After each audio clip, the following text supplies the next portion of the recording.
They cut my trees while I was at work, not by accident, not from a storm, not even pretending it was maintenance. They cut them clean, fast, and only on the side that blocked their view. And by the time I got home, the only thing left standing was the part that didn't matter to them. That was the moment I realized something. This wasn't about landscaping. This was about control. I remember the exact color of the sky. When I pulled into my driveway that evening, it's that kind of deep orange you only get right before the sun drops behind the hills. It should have been peaceful. One of those quiet moments where the world feels still, but instead, something felt off. Like the air was too open, too exposed, like someone had taken a wall away without asking. I sat in my truck for a second longer than usual, just looking ahead, trying to figure out why everything suddenly looked wider. Then I saw it.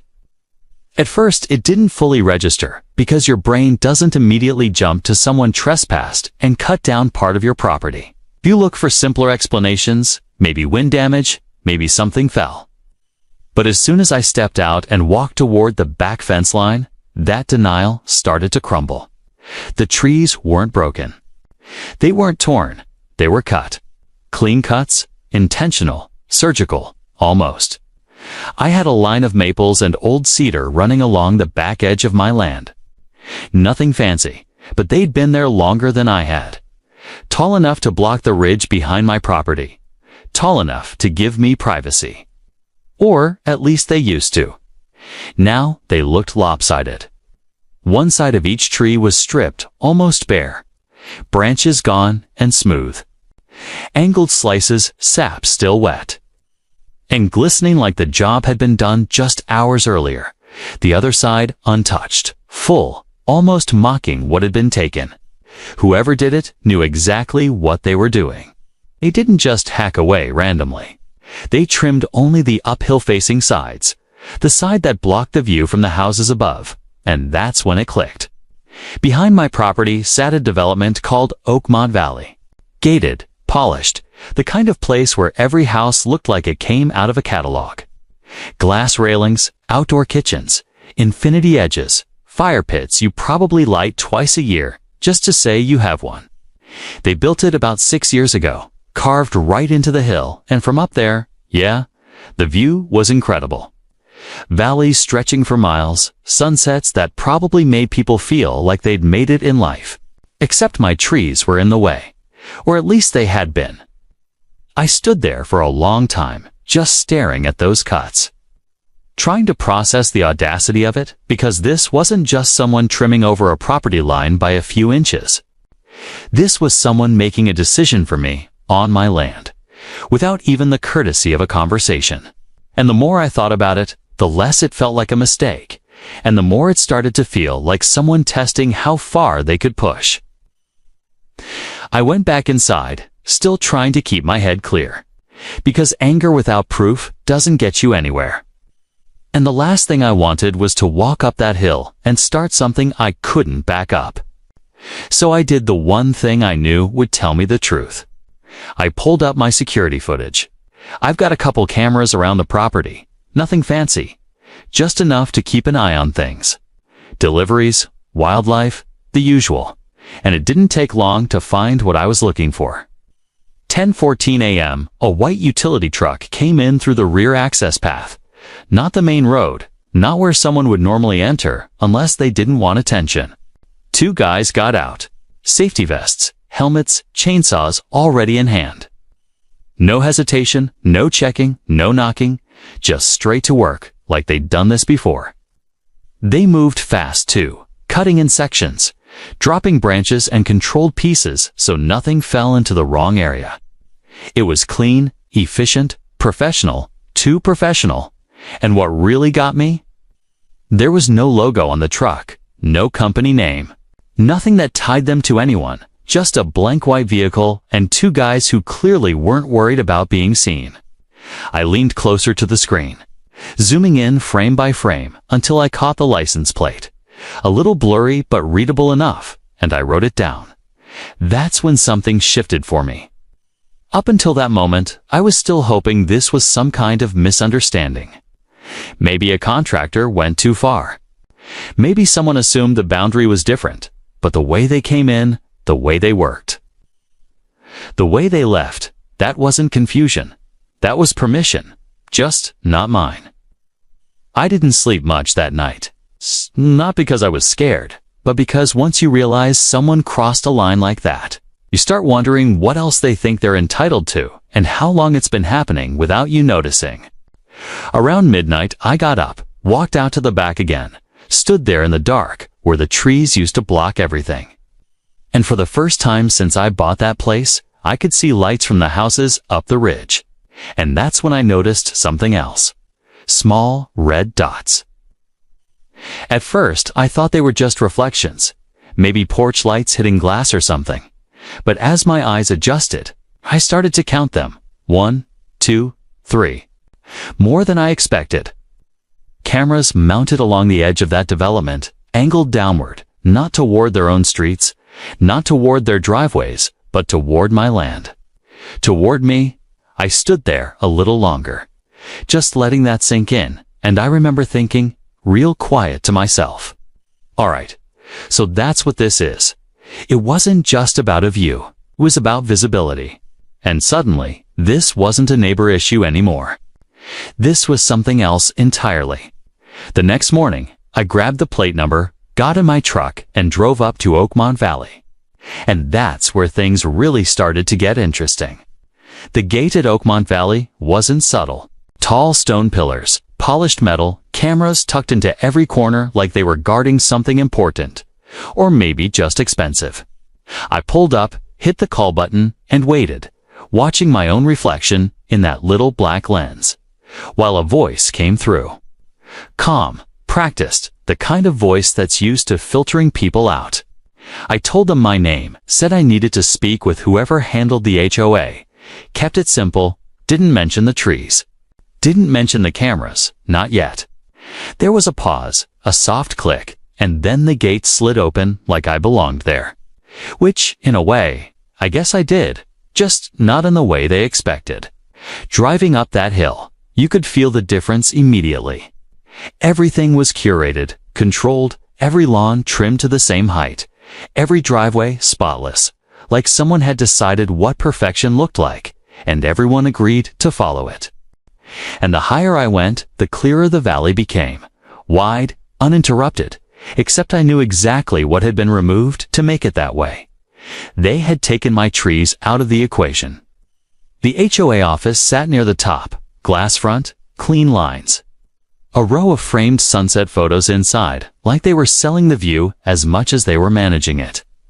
I parked, walked in, and was greeted by a woman who smiled just a little too quickly, like she already knew why I was there. Or maybe she just smiled like that at everyone. Either way, it didn't reach her eyes. "Can I help you?" "Yeah," I said, keeping my tone even. "I'm looking for whoever oversees property boundary issues." There was a flicker there, small, but noticeable. One moment, I sat down, took a look around, noticed the details, brochures about community standards, a display about preserving property value, phrases like harmony and shared vision printed in soft fonts. And for a second, I almost laughed because there was nothing harmonious about what I had walked into the night before. About 10 minutes later, a man stepped out from the back office, mid-50s, clean-cut, confident in that quiet way that comes from being used to authority without having to raise your voice. He introduced himself as Harrison Vance, president of the HOA, extended his hand like we were about to have a friendly conversation. I shook it. We sat. "So," he said, folding his hands neatly on the desk, "what seems to be the concern?" I watched him for a second, just long enough to make it clear I wasn't here to dance around it. "Yesterday morning," I said, "someone came onto my property and cut a significant portion of my trees. Clean cuts. Professional work. Only on the side facing this development."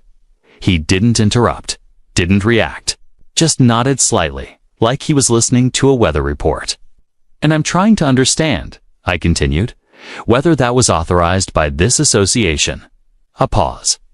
Then he leaned back, exhaled softly, and gave me a look that was almost sympathetic. Almost. "We've had some discussions recently," he said. "Regarding shared growth along the property line." I shook my head before he could go further. "They're not shared." Another pause, this one tighter. "Our understanding," he said carefully, "is that certain vegetation was encroaching in a way that affected multiple homeowners' views." I let that sit for a second, then leaned forward just enough. "That's not my problem." That's when the tone shifted, not dramatically, but enough. He clasped his hands together again, this time a little firmer. "We're willing," he said, "to compensate you for any trimming that may have occurred, beyond what's considered reasonable." I almost smiled at that. Not because it was funny, but because it told me everything I needed to know.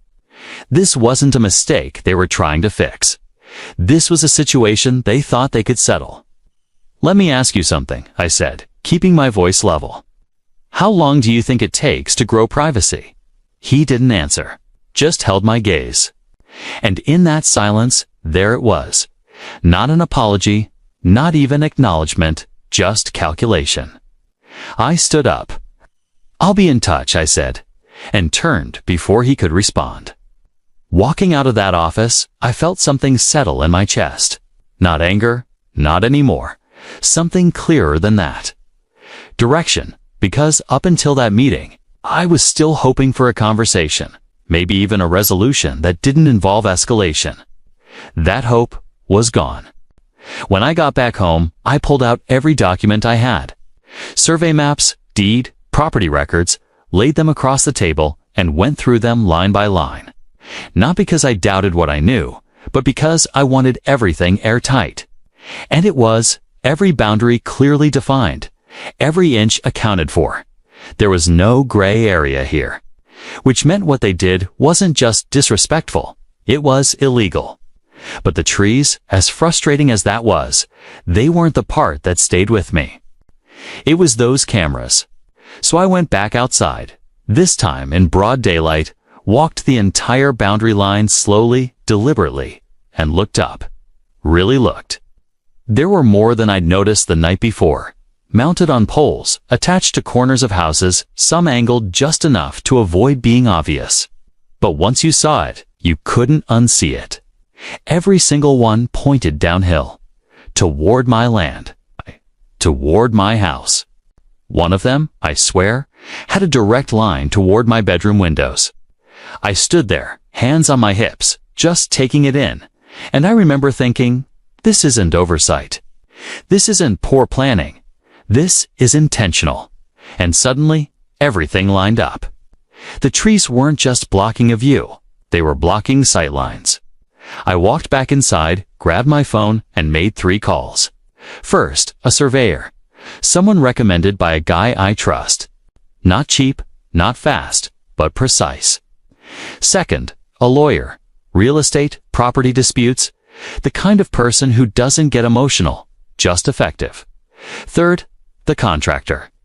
That part, I didn't overthink. By the end of that day, things were already in motion. Saturday morning, the surveyor showed up. Older guy, quiet, didn't waste words, just got to work like he'd done this 1,000 times, measured everything twice. Checked angles, cross-referenced maps. And by Sunday afternoon, bright orange stakes started going into the ground along my property line. One after another, clear, visible, impossible to ignore. I didn't have to say anything. Those stakes said it for me.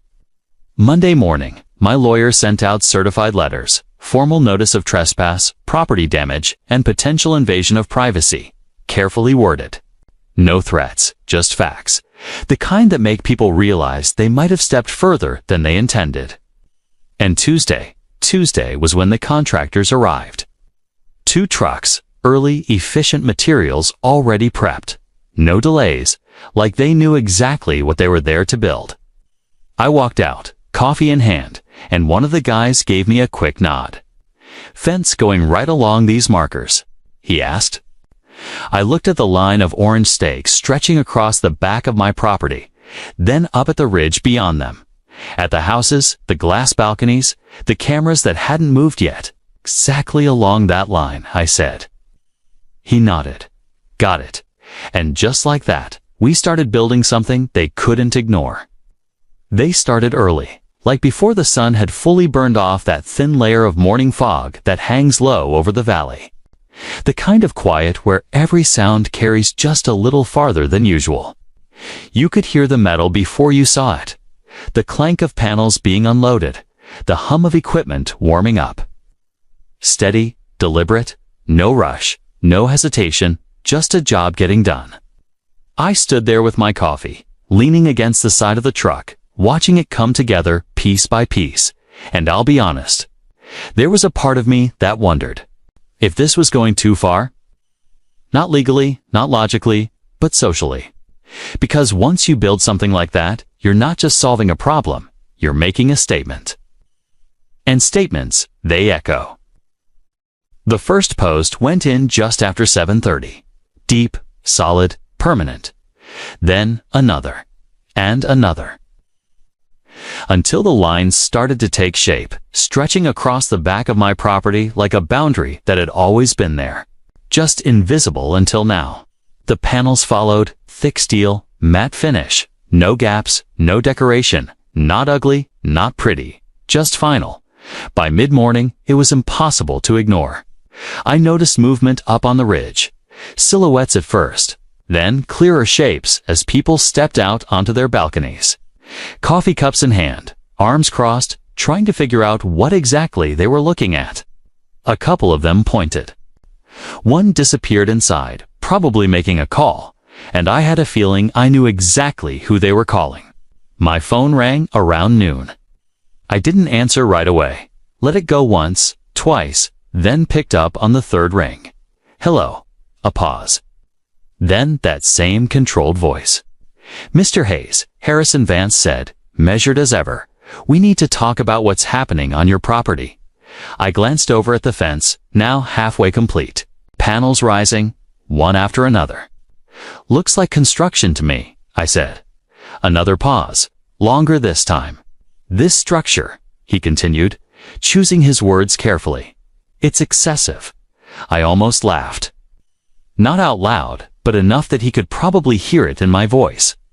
You mean like sending a crew onto someone else's land and cutting their trees without permission? I asked. Silence.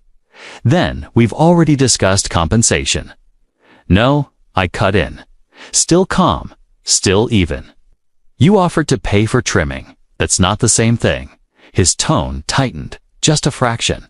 This fence is going to create tension within the community. I looked up toward the ridge again. At the line of homes, the glass, the camera still pointed down. It already exists, I said. I'm just making it visible. There it was, the shift. Not in volume, not in words, but in control. Because for the first time since this started, he didn't have it. We believe, he said slowly, that some of those cameras you're referencing are for general security purposes. I let that sit for a second. Then stepped a little closer to the fence line, looking directly at one of those lenses. Then they won't mind being turned away from my bedroom window, I said. That landed. You could feel it through the silence. We'll review the positioning, he replied. Good, I said. I'll continue building. And that was the end of that call. By late afternoon, the fence was complete. 8 feet tall. Solid from end to end. No breaks, no angles left open. Just a clean, uninterrupted wall of steel that did exactly what it was supposed to do. It blocked everything. The view, the cameras, the casual glances from people who thought distance gave them permission. For the first time since I bought that place, I couldn't see the ridge. And more importantly, they couldn't see me. That night felt different, quieter. Not because the world had changed, but because I had taken something back that I didn't realize had been slipping away. I sat out back for a while, just listening. No distant chatter. No flicker of movement from above. Just wind through what was left of the trees and the low hum of the fence cooling in the night air. It should have felt like victory, but it didn't. Not entirely. Because the truth is, walls don't just keep things out, they change what's inside too. Wednesday morning, something unexpected happened. A truck pulled up, not sneaking in through the back this time, not unmarked. Clearly labeled, company logo on the side, crew in uniform. They stopped at the edge of the property, and one of the guys walked up to the front door and knocked. I opened it. "Morning," he said, holding out a clipboard. "We're here on behalf of Oakmont Valley HOA. We've been authorized to begin restoration work along your tree line." If that's still acceptable, I looked past him at the truck, then back at him. "Restoration?" I asked. "Yes, sir. Native replanting, privacy screening, structural balancing, full coverage. It's all outlined here." He handed me the paperwork. Detailed, professional, signed. I skimmed it once. Then again, slower. Guaranteed survival rates. Follow-up maintenance. Full cost covered. No negotiation. I stepped aside. "Go ahead," I said. And just like that, they got to work. Over the next few days, things shifted. New trees went in. Younger, sure, but strategically placed, dense, layered, designed not just to grow, but to block, to restore what had been taken in a way that made it harder to take again. Privacy screens followed, subtle, natural looking, blending into the landscape. Not a wall like mine, but effective in a different way. And up on the ridge, the cameras started to move. One by one, angles adjusted. Positions changed, some removed entirely. Others redirected back toward their own streets, their own driveways, where they probably should have been in the first place. No announcement, no acknowledgement. Just quiet correction. By Friday, the work was done. Saturday morning, I found an envelope at my front gate. No stamp, no postage, just my name written across the front in clean, deliberate handwriting. Inside a letter. Formal apology, carefully worded. Of course, no admission of intent, no direct ownership of the decision, but enough.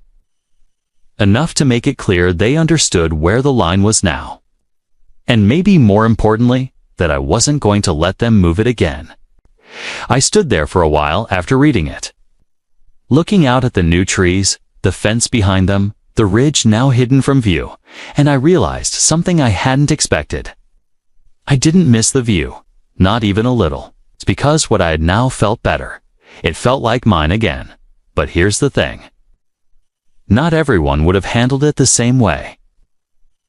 Some people would say I overreacted, that I escalated too quickly, that a conversation could have solved it. Maybe they're right.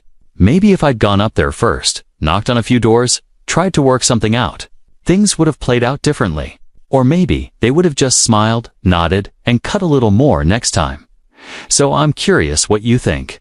Was that fence a line that needed to be drawn, or did I turn a bad situation into something worse? Because where I stand now, behind 8 feet of steel and a row of growing trees, I sleep just fine.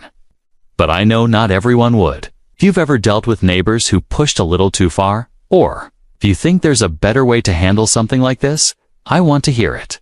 Drop your thoughts in the comments. Tell me where you land on this. If you want more stories like this, the kind that sits somewhere between right and wrong, between justified and questionable, go ahead and subscribe to Care and Conflict. Because sometimes the line isn't where people think it is.